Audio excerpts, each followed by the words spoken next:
صباح الخير.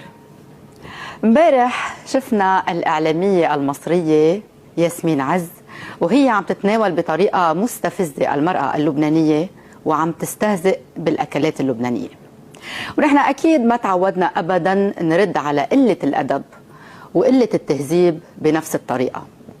بس بنقول للسيدة المحترمة يلي مفترض إنها تحمل عبق الياسمين باسمها، ويلي مفترض كمان تكون بنت عز مثل ما بدل اسم عائلتها، منقلها لا تقل أصلي وفصلي أبدا، إنما أصل الفتى ما قد حصل.